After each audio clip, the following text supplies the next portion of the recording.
Right now, it's time for your news by the numbers. There's no talking points. There's no talking heads. There's no smoking guns. It's been a long time since I've said that. But right now, lovelies, it's time for you, me, Rich Webster, and the numbers. And tonight's number, Richard Fowler's going to say it, 38.6. Yes, indeed. America, it is true, the top 1% controls 38.6 of America's wealth. Percent, that is. That is from the Federal Reserve report published this past Wednesday. That's nearly twice as much as the bottom 90%, which has seen its slice of the pie continue to shrink.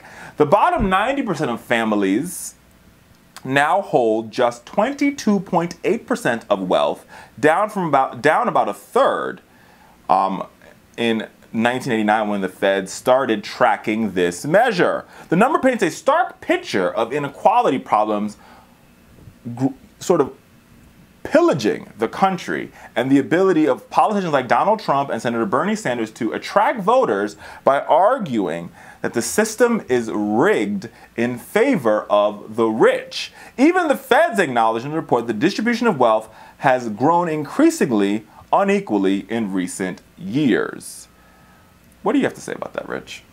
I mean, yeah, it's pretty bad. It's interesting that the article brought up both Donald Trump and Bernie Sanders as being these kind of populist people that, you know, one of the things that Donald Trump talked about on the campaign trail was like, you know, the reason I was able to get so rich is because, you know, the system is designed this way and I just use the loopholes to my advantage and we're going to close them. And one of the things he said on the campaign trail was, you know, we're going to make sure that we raise taxes on the rich, the super rich. And what we're seeing now from Donald Trump is the exact opposite. All signs point to things looking even better than before for the ultra wealthy. Well, I think that's everything to do with the fact that this cabinet, so the people who work for Donald Trump, oh yeah, they're the richest of. This is the richest cabinet in American history by far. Like they're literally the swamp cabinet. You have people like Betsy DeVos. Billionaire. Who's a billionaire. Steve Mnuchin, a billionaire. Wilbur Ross, billionaire. I mean, and the list goes on, of people who are just uber wealthy. Well, you can't even, like, if your net worth is over $1 billion, like, you can't comprehend any real problems. No. Right? No, you don't understand what regular Americans are going through to be able to help them and legislate on their behalf. Like $1 billion is like, it's incomprehensible the amount of money it is. No, I mean you can't even connect with like people. And I mean I think you see it in how they there was the moment that I realized that the disconnect was during the Harvey crisis when you sort of saw Donald Trump go down and he's sort of giving thumbs up and he's like, wow, look at the crowd. And then you saw the opposite when Mike Pence went down there. Right. And Mike Pence was like helping them move the logs and he's hugging these people. Sure. And you clearly see somebody who understands what it is to struggle. Right. And I mean, I'm not a fan of Mike Pence, not by any stretch of means of the imagination, but I respect the fact as somebody who actually also has understands what it is to struggle. Mind you, I'm not saying that I was ever poor, but my mom worked. I was raised by, you guys know my story. I was raised by a single mother who actually worked really hard.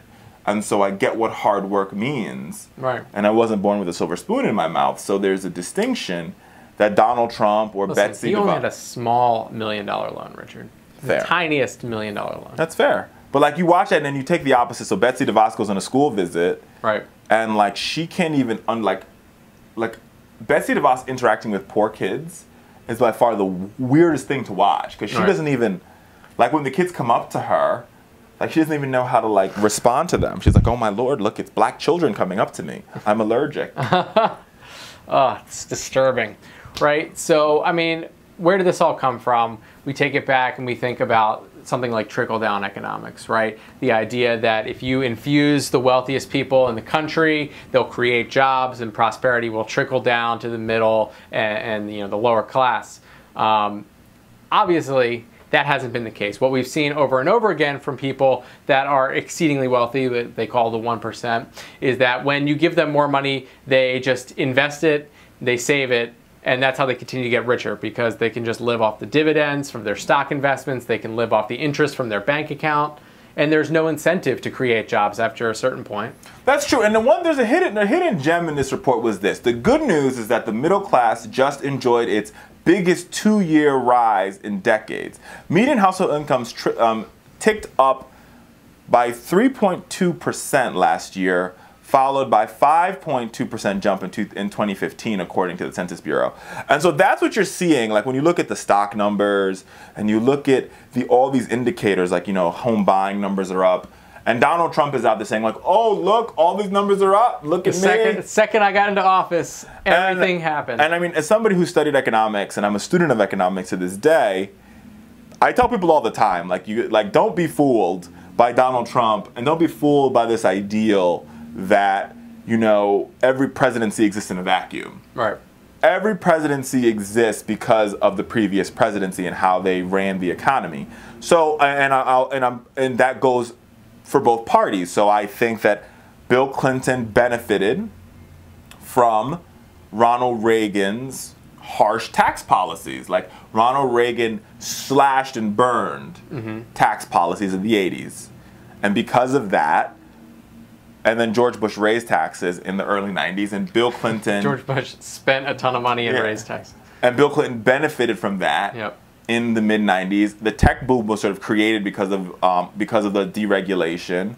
And I think, you know, Bill Clinton benefited from that in the tax boom. I think Barack Obama, when he got the keys to the economy, it was a mess. And what he did for 8 years was he slowly but surely, you know, rebuilt the economy. It did, and the change doesn't happen overnight. Like when you put, like, the economy is like a really good soup, is the best way to describe it.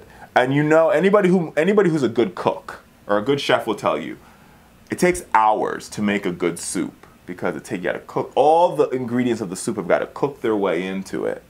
So Donald Trump right now, he's the final person, like he's the chef that's come on board, and the soup is done, and he just put a little pinch of salt in it, and he's now serving it up, and he's like, look, this is Trump soup. Trump soup. It's great. But he forgets that for 8 years, Obama sat there and he cut the carrots up, he cut the onions up, he put the chicken broth in there, he stirred it, he watched over the soup, and the soup didn't taste very good then.